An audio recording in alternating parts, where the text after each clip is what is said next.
From creative artistry to building a career as a food stylist. Today we have a very special guest, Joanne Strongman. Welcome, Joanne. Hi, Noya. Thank you so much for having me. It's so nice to be It's here. a pleasure. I know we've chatted so much over the years, and it's nice to reconnect and be doing this. Yeah, it's really nice. And we both very much admire each other and the bond that we instantly felt from being strong businesswomen and having that who knows what. Je ne sais quoi sounds a lot better. Yeah.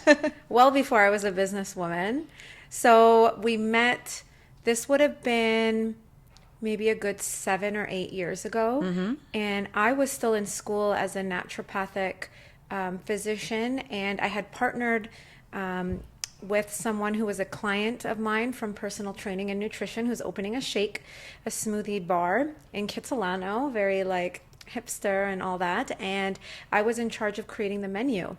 And you were hired as the food stylist. That's right. Yes. And it's interesting. You say you weren't quite the business person back then, but you were. You have it. It's something you have. And that's what we, I think, saw in each other. And I've loved staying in touch with you. The food styling career is taking food, making it beautiful for camera, and finding a way to communicate artistically a quick read so that people can see the ingredients that you worked so hard for to put in and think of to make the elevated shakes that were nutritious, and also interesting. And you say hipster shake shop, but it was very high end, very cool high-end hipster. Modern I don't know. hipster. Yeah. And it was kind of magic. We both, I think, kind of were in awe of the level of each other's work. I think that as a, I guess, perfectionist and hard worker and somebody who loves to achieve and loves to work in a world of people that are the best of the best. I saw that in you as well. And it was, it was really neat. It's really, you meet so many people, and some people stay with you and some people get on, like fade away, go on to whatever they're doing. And I think as an entrepreneur, that keeping that Rolodex of people with you. You won't even know what Rolodex is. It's an old term from an address book thing that we had. So keeping your contacts, authentically networking, not going to a networking event and handing out a card or something. I know. Collecting your little jewelry chain bracelet of those special people and those, I always find it fascinating to see people who are good at whatever they do, because it's a certain passion, it's a certain discipline, it's luck. Everyone says luck. It's so not, yes, that plays serendipity, and the universe does play a role. However, it's not luck. It's hard work, and it's getting up before people are up and before the coffee shops are open, and getting to work or practicing, visualizing, making sure that you've gone over something and that you have plan A, B, C, D, and a few others if things don't work a certain way, so that you know that you can handle what you're being hired to do at a high level. And definitely I saw that in you, and added you to my charm bracelet.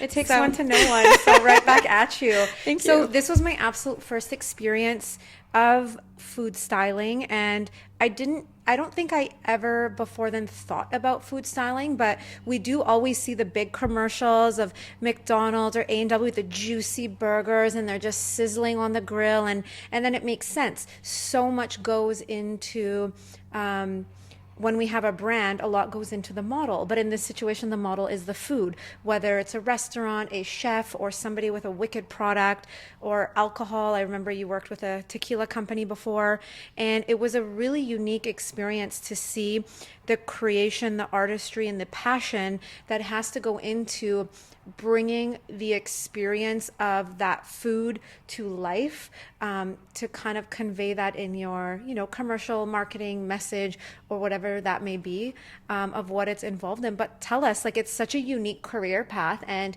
to date, you are the only food stylist I've ever met. I'm sure you know many being in the industry. Yeah. How did you kind of get into this industry? It's definitely very artistic and creative. So is that your background is in artistry, or kind of walk us through this career path? Have always been artistic, and I grew up in a family business that was a food research and development company. They had test kitchens for recipe development and then a television studio. So my mom is a food stylist, or was a food stylist. She's retired now, an author and president of the Ontario Home Economics Association, and past president. And one thing that was really important growing up is watching her work, seeing her work ethic, my dad's as well, but having access to those facilities was incredible. So we were just kind of around seeing it happen. The artistic is something, you're kind of born with it. It's kind of my thing. I definitely would not have done well sitting at a desk for my career. I'm very kinesthetic. I like to move around, and this is especially, so I learned in Toronto, and this is even more physical out in Vancouver because it's a lot of lifestyle with our gorgeous scenery. So there's a lot of lifestyle commercials. There's a lot that goes into the food styling.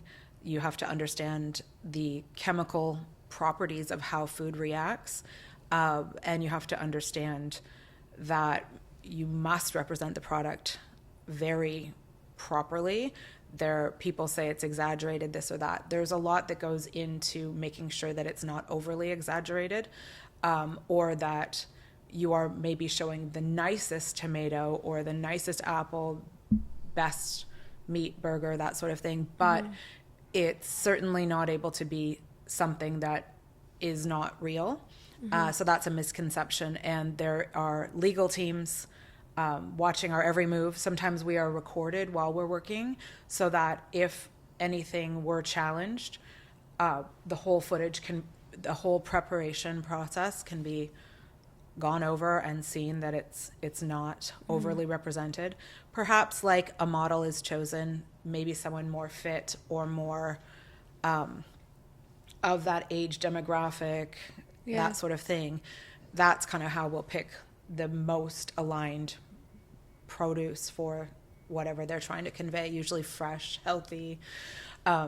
Sorry, choking while I said healthy, I don't know why. But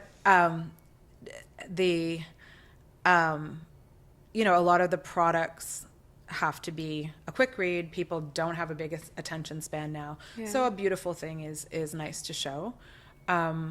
And what you're seeing on camera in the final edit of a commercial has a lot that goes into it. So there's test kitchens and marketing groups and people who have tried different products, different amounts of products. In a can of soup, there's a certain amount and it can't be over or under because it misrepresents, and then their hotline will be going off that this isn't what they got. So it's just I love food. I love art. So it was a natural. I also love working again with the high level people. I've become very diplomatic from working with, you've got the ad agency from New York City or big city advertising. You've got the Midwest, usually clients, totally different type of person and different directives and different things that they're advocating for that are shown in the final commercial. And then you've got the production house where the director wants to, film a movie, but it's a commercial and it's not the moment in the sun necessarily.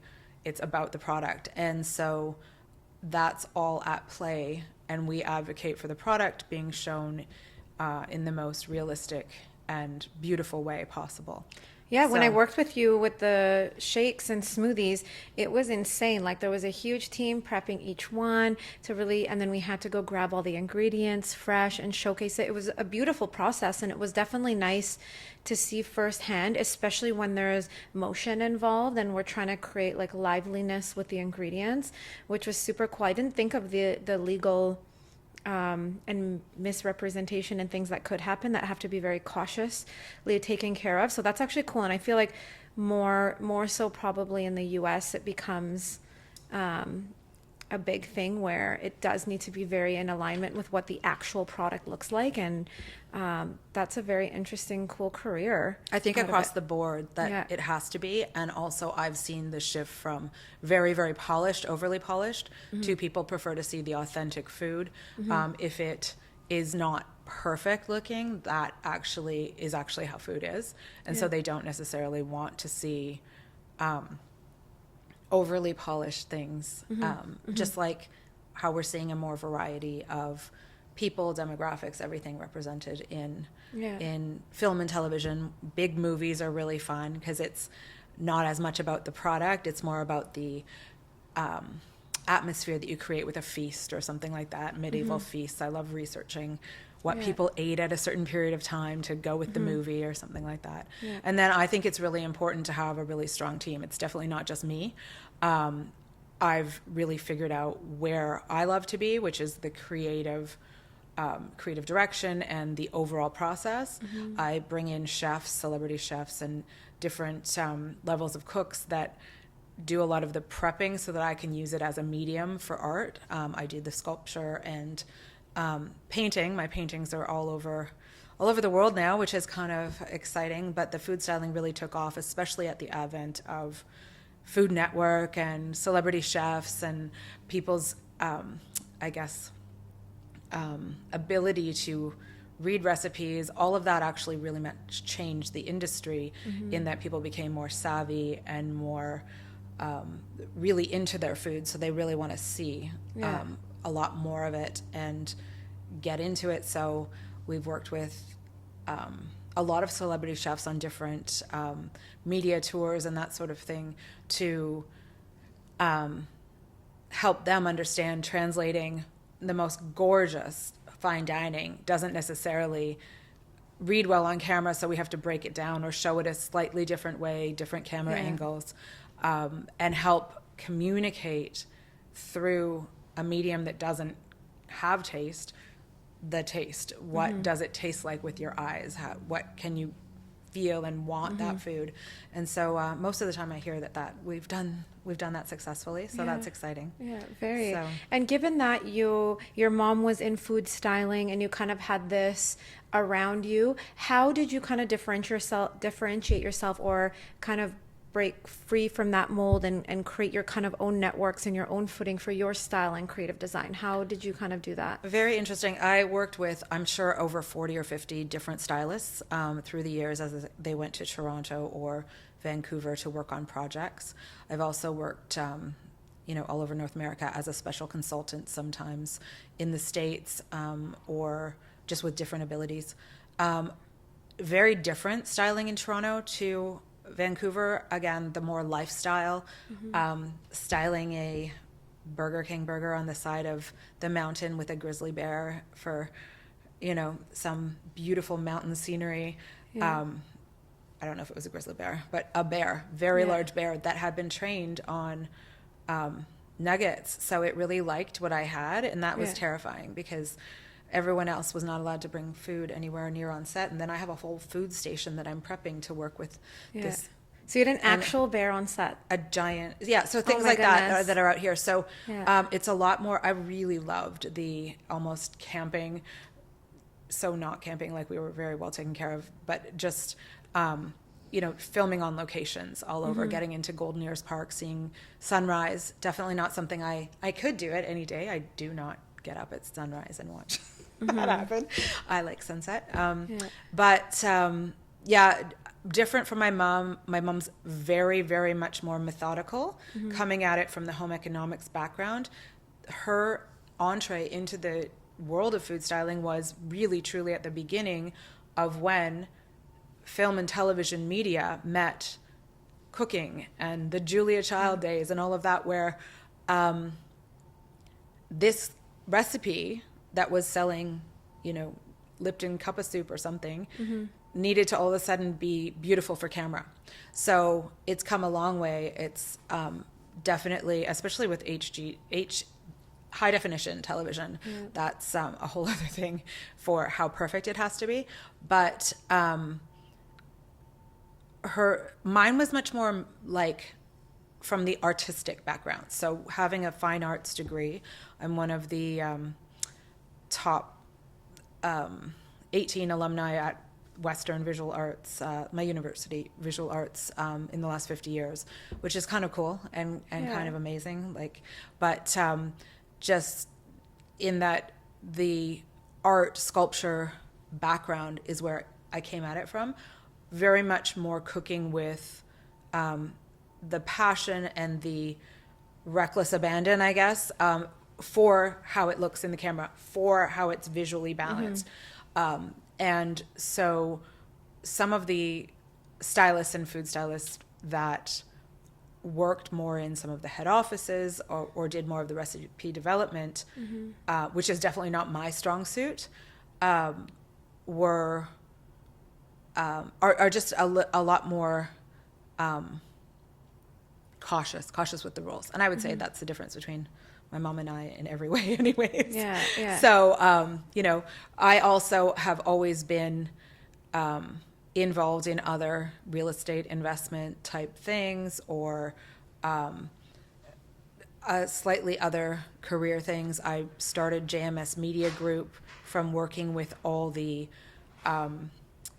different ad agencies and productions and still shoots and movies and everything over the years, and started to see, we know a lot. We through osmosis, through being around it, through living it, I know a lot. I have the people for it.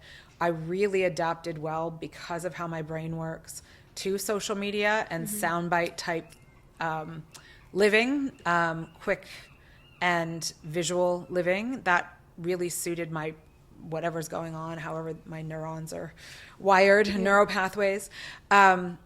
It worked. And so that's when we started JMS Media and taking on the branding, the executive producing, creative direction. At the level with the food styling that I was working, it's a very hierarchical set. You stay in your lane, you do your fine level with other departments, props departments, set design departments. So you're not doing the whole big production. And so I really was craving and wanting to take that on and wanted to experiment with that. And I definitely really loved doing that and getting that out of my system or figuring out what I love, what I don't love. And then now that company, the JMS Media Group, takes different clients. We are really very much focusing on a whole other lifestyle brand now for a real estate investment that I've made, that my husband and I have made, and we are developing a large property between Hope and Manning Park called Sunshine Valley.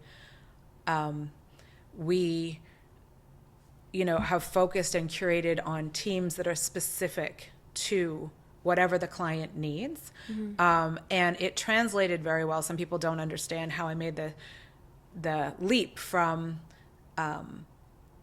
art or food styling to real estate. It was a process. It was branding, being brave, not leap before you look, because real estate and the size of our project is way too big to just do that. And it's very serious as far as the liability, the people that are counting on us. But the curating a team, putting a team of excellent people together, some that know way more than I do, some that know, more than our other partners. I think being able to, again, hire best of the best and work with them is kind of translatable to any field. So in business, there's always this kind of notion of creating your mastermind group, creating your mastermind team. So how did you do that as you transitioned to real estate? Were you hiring a recruiting firm to find people? Did you use your network and people that you've worked with that you were like, hey, they've got that thing, I want them on my team? How did you go about actually creating that mastermind group? Okay, so very interesting. I was very curious. I had gotten quite, I had achieved a lot of the things I wanted to achieve and did some big leaps with creating JMS Media Group. And I think I was feeling a little bit of that imposter syndrome thing. I took some time for a number of reasons to figure out kind of where I was at. I took some incredible courses at Sauder Business School, executive learning. They were fantastic. They even had some courses that were with Harvard professors. And at one of the ones that I learned so much, art and practice of adaptive leadership. And I hands down go to that one in my mind so many times, in that it really helped somebody who was such an achiever, someone who wanted success and to accomplish things, to learn his theories. And it is something that's taught at Harvard and that he took to Sauder Business School, of you're here and your client is here. How do we get to here, a more middle ground, versus how do we completely achieve our goal? It's moving the goalposts closer to each other, and you're adapting as you go along, and that really helped. So I don't know. So that's good. You recognize to take some further courses and to keep up on the business and the leadership, especially coming from an arts background. I feel in art school, they probably didn't teach you much about business or entrepreneurship, and it's definitely something you have to kind of pick up as you go. Was there one client in your food styling that you were like, oh my God, this was like my dream client, like I've made it? Did you have that kind of aha moment that you kind of landed something big, or was it accumulation of all the little... I remember, a lot of the things I celebrated along the way, where it's like, okay, wow, I wanted to do that. But there was one in particular. There was a magazine in Vancouver that I had been an assistant on different jobs with different stylists in the city. And finally it was my, I did the whole article, I did the whole spread, photos, all that, with a photographer. And I just remember thinking, oh my God, yes, I did that. But I think because it's project-based and it's so intense, that a lot of the time you're feeling that. I know that that's something you get addicted to, is the whole cycle of getting hired for the job, getting the client, then you're like, oh darn, I have so much work to do now. And then you do it, and you it's a lot of problem solving, and I really love that aspect of it. And putting the team together, that kind of thing. And that's translatable to kind of anything, whether you're building a house or,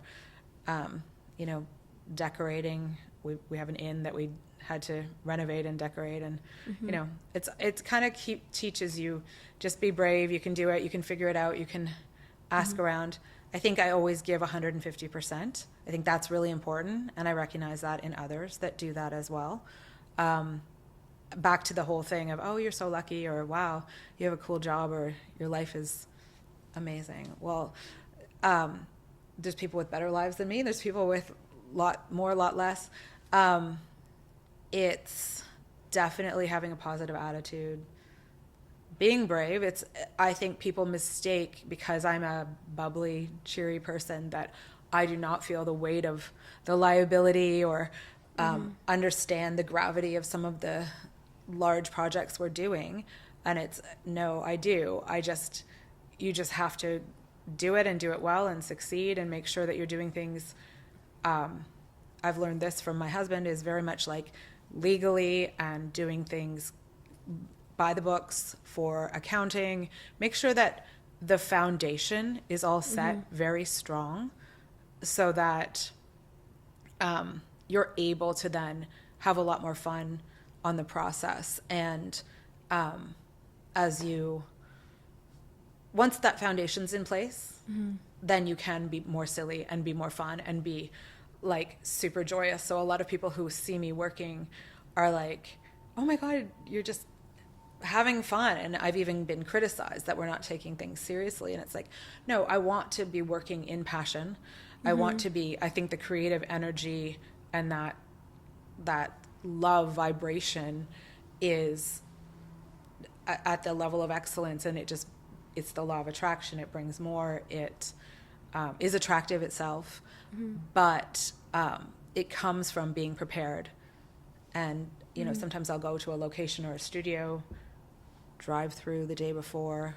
I'm doing all the things like that you hear about, visualizing and all that. Yeah. So, And how do you prepare for a typical like food styling kind of project that you have? Like, because people will see the final result and there is a lot more than that day that goes into it. Kind of how do you prep for it, and how do you like prep for success and make sure that you are meeting your clients' expectations, especially when you're coming at it from more of a, you know, artistic perspective where someone else might be more business oriented, and like you said, like you're having fun, you're in the passion, and to someone else they might feel that it's not being taken seriously, but that's part of the flow and getting in that state. So how do you kind of prep for that so that you do kind of meet client expectations? It absolutely is literally everything.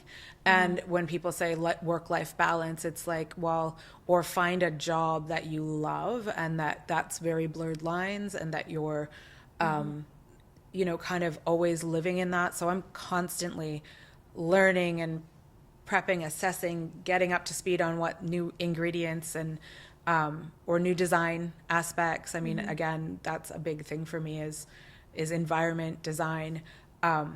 My personal sleep, nutrition, fitness, everything, because you have to be strong on the day, and those days are long days. And so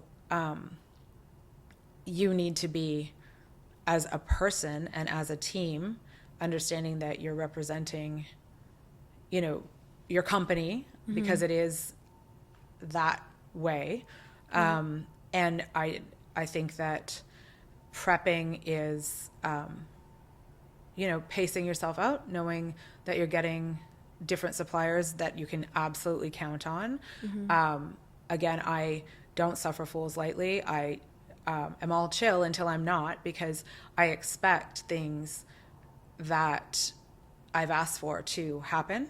And so again, I might seem all laid back, but I'm laid back because I have things squared away.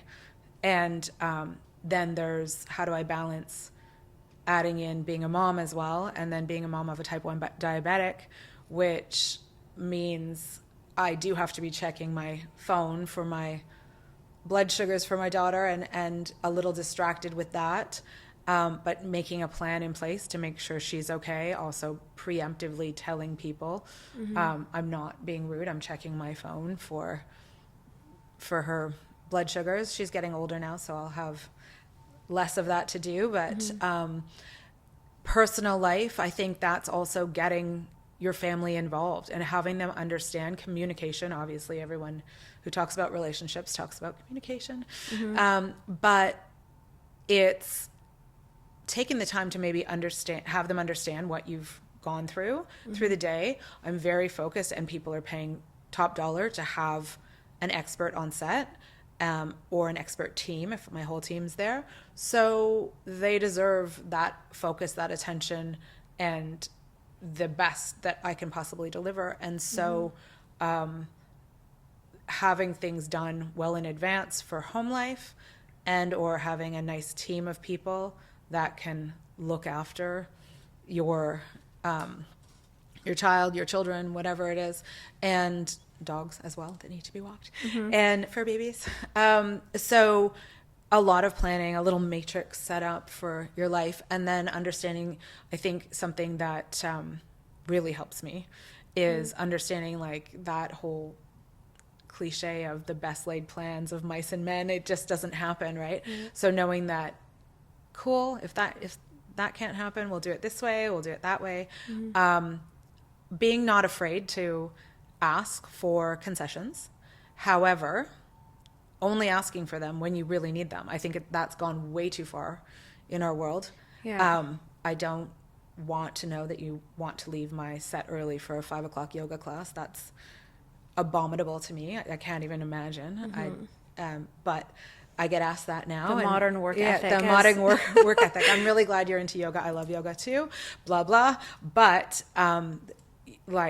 I don't know. I didn't even really put in a request for much for the first 10 years as you're apprenticing, learning, and just lucky to be there on set in these big, massive environments and with all these incredible things going around. And I think I don't know. It's a I lot do for it. agree. If you want it, you are going to work really hard for it, and it's going to be a high priority on your list as well. It's not something you're going to leave early and not understand or appreciate the opportunity you have to go do a yoga class. That yoga class will always be there. There are more yoga classes and at different times. So it just kind of goes back to showing about where someone's priority is and what role that they want that position to have in their lives. Do they take it seriously? Are they trying to be on set with all the famous chefs and creating a lot of these commercials and things, or are they happy just, you know, working as an apprentice or assistant as needed and have more of a flexible, no stress schedule, and to each his own if that's what they want. I know, I do envy that sometimes. Yeah, totally. Well, we're going to wrap up a little bit with a rapid fire. Oh, fantastic. It's been such a pleasure to have you. So you can answer just like whatever comes to mind. So how many cups of coffee did you have today? Today was a low coffee day. I'm working on my third. So I usually have, I don't know, 2 espressos to start the day and then a couple more through the day. But I do a lot. I do a lot in the day. Yeah. So yeah. And what's your typical eating day? Like yesterday, what kind of take me through your healthy okay, so eating? we are, again, living at a pace that we are eating for energy, eating for fuel. Very great choices, healthy choices as a family. Typical eating day, what do I start with? I like to do a little bit of I don't know, just different times, different things, but I'm doing a little fasting now until about 11, which is not anything big, but just kind of helps tidy up anything I've been munching on with my daughter while she's doing her university applications. Yeah, we just try and do the balance of protein and veg and a little bit of starch. I have a lot of power bars in the car so that I can be on the go and have healthy choices. Who's a better cook, you or your husband? Oh, me. He's very adorable. If he's cooking, it's pretty much the same meal. Nice big steak, potato, and some like vegetables. Nothing wrong with a good steak and no, potatoes. it's great, and that's it. And that's like he's getting fancy. He'll add avocados or something. But I love it. So he does the turkey at carves the turkey. Doesn't cook it or anything. But anyways, that's fine. Yeah, I don't know. Whenever he cooks, the kitchen's like a tornado. Yeah. So I love you, David. Sorry. Yeah. But don't worry. Anyways, and that's why we have Ellen. I love that. Well, it's been such a pleasure to have you, and it's been so amazing to kind of get to know more of the world of food styling and artistry and how you've kind of navigated this world and created such a name for yourself all into a media company and now real estate. Yeah. It's been amazing. It's fun. It's a journey, wild ride. So totally. And it can take you on another chapter as well. Yeah. Well, it's actually really interesting how it all dovetails and each thing prepares you for the next. And I'm really constantly amazed by the universe, how something that you may not know what it was preparing you for prepares you for the next stage. And thank you for having me, because I love going over this stuff where you're, working head down. Sometimes you don't remember that you have achieved all these things, or that, it's, you're so busy doing it. It's nice to take a step back and have a look at everything. Yeah, I really appreciate that aspect of having done this today. So thank you. Amazing. Love this.